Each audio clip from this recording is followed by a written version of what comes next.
mga kasama, mga idol. Isang happy Friday po sa inyong lahat. Narito po ulit ako sa inyo dito sa Padre Garcia, dito po sa pamilihan ng mga hayop yan. Dito muna po tayo sa Malalakay. Yan, yung lalaki naman ho eh. Oh, mga katay na ho yan. Kalalaki ho. Panoorin nyo ng ayos. Yan ninyo. Kalalakay. Anong tatabaho eh. Kaya anong daming pera nito pag ito okay. Dito lang kayo makakita ng bakang malalaki sa buong Pilipinas, dito sa Batangas. Paruuri naman ninyo. Ito yung mga pangkatay na ho ito. Hindi na ito pang ganador. Ariya, bisang kuwaray, pakaganda lalaki magbabaka. Ano kaya binta mo? Wala lang kayo. Magkano presyo ito? Ayan. Okay.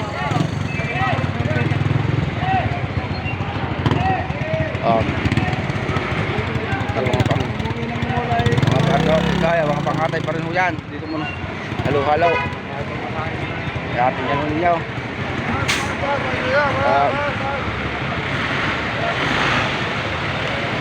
Bawang.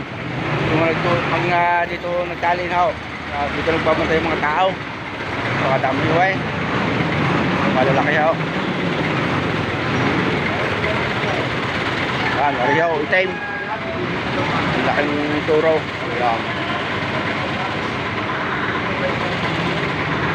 Yan, puro pangkatay muna itong kinukuhanan ko to. Mga big mama ho yan. Mga babaeng baka na pinatawa. Mga hindi na ho yan mag-anak o kaya ay matatanda na. Sadya hong ganito dito, pag matatanda na ho, pinataba na yan. Makita naman ho ninyo. Malalakay. Tapos ko tayo. Tingnan ho ninyo. Yan, nagpahaw. Ito yung mga pangkatay na kalabaw na yan. Halo-halo lang ho dito sa ariyang itaw yan. Kung makikita nyo, nasa taas na ho yung mga lalaking baka. Yun ho yung mga pangkarga na ho yan. Ikakarga ho yan sa truck. Yan, nandun sa taas. Dadalhin ho yan sa Maynila. Yan, tingnan ninyo. Yan. Tingnan ho ninyo. Ito rin ho yan. Makita ho ninyo yan. Mga big mama din ho yan, big mama. May mga number na ho yan. Ibig sabihin ho, kaya ganun, ano ba ito 18, ibig sabihin ho, yung taong namili ng baka ngayon na negosyante, pang 18 nasa kanyang nabili. Yun ho mga palatandaan dito. Ito ho, nakatali na rin baka. Makikita naman ho ninyo. Tabaho eh. Ang dami ho ngayong big mama ng binibinta na matatabang baka. Makikita naman ho ninyo. Yan, ito naman ho yung kural ng baka ng mga nabili na nadadala sa Maynila na hindi agad matadala sa Maynila. Dito muna nila ni-stock. Sa ganitong kural, bumabayad do sila dito na 1,000 piso kada isang linggo. Mapuno man o hindi, yung mga kural na ito, babayaran nila yan 1,000. Dito naman po yung safety ho, mga hayop, hindi naman po nawawala dito, wala hong magnanakaw dito. Yan, kaya naman kagandahan dito, safety yan.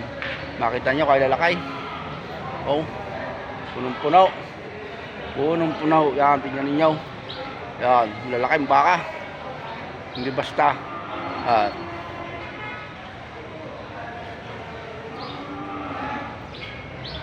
Yan, ito naman ho. Ito ho ay mga kaguyang kalabaw. Dito sa Batangas, ang tawag ho sa batang kalabaw, guya. Yan, ito ho ay nabili na ho ito mga pangkatay. Yan ho daw ho ay gagawin yung lechon niya kasama yung kabayo. Sa ibang lugar ho, yung kabayo ay paborito nila, specialty nila, masarap daw ho yan. Pero dito sa aming lugar, wala nagkakatay ng kabayo. Yan, makita ho ninyo yan. Malilitsunin ho yan, pati yung baka, lilitsunin. Makita ng mga pimpin. Yan, mga nagtali ho yung baka ngayon, mga big mama din ho yan. Tulad ng isang tulad nito, big mama din ho yan. Tingnan ho yan. Ganito ho dito sa amin sa Batangas.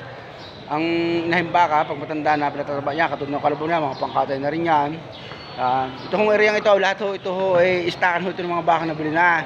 Hindi na ho naiipon dahil siyempre, pagkakarating ng baka, ikakarga pag nabili. Tapos pag hindi agad may biyahe, dito muna ho yan. Ito, pangkatay na rin ho yan. Makita ho ninyo. Yan, pag sa lawak ho nitong istakan ito ng baka, itong mga pinpin ito. May pagdaan ho ito yung punong-puno ng baka. May pagdaan ho ito yung mga punong-puno ito ng baka. Makita ho ninyo, puro istakan ho yan. Puro mga pangkatay na ho yan, dadalhin ho yan sa Maynila. Kalimitan sa Maynila ho dinadala yan. Aba, sa Cavite, sa Laguna. Dahil ito ho, ay baksakan talaga ho itong pabrikasyon ng mga baka. Dito talaga ho dinadala. Dito ho talaga nagtatagpo-tagpo yung mga mamimili, mga biyahero kung saan galing sa ibang probinsya. Pero mostly po yung malalaking baka dito sa Batangas lamang yan nanggagaling. Dito naalagaan.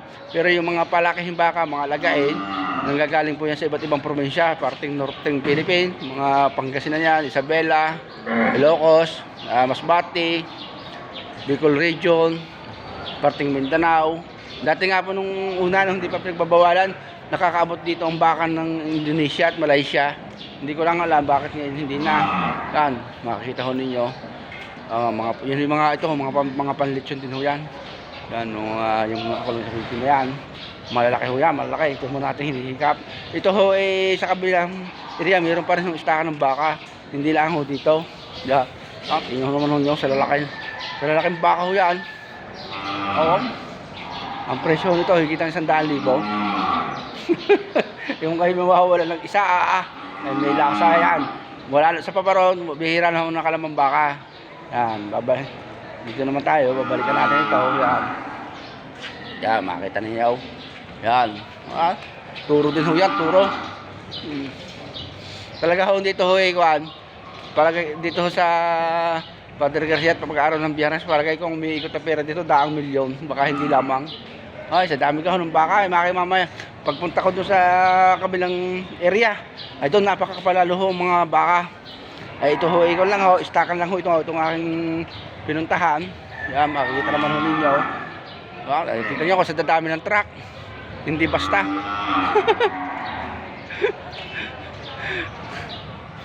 Tingnan naman ninyo. Yan, makikita ninyo. Yan, ang baka. Yan. Nasisilaw lang sa ilaw. Ay, sa ilaw, sa sikat ng araw. Yan. Tanong ninyo. Itong hinikap po ito, puro istakan pa lang ho ito. Siguro nasa hinikap po ito, nasa ikapat lamang ho ng lugar nito. Wala po sa ikapat. Yan, yun, lalaki naman ho ninyo. Yan, yun, ang laking turo din ho ito, hindi basta. Hindi basta. Yan. Yan, itim. Kaya, mga kargahan na yan. Punong-puno na. Yan. Kabayo. Kakatayin din ho yan, katay. Yan. Mga big mama ho yan, makita ninyo. Yan. Makita naman ninyo yan. Makita ninyo, yan. Kami kasamang kalabaw. Ay siya, sige ho. At pupunta mo ako sa bilang area para bigyan ng update. Bye bye. God bless po.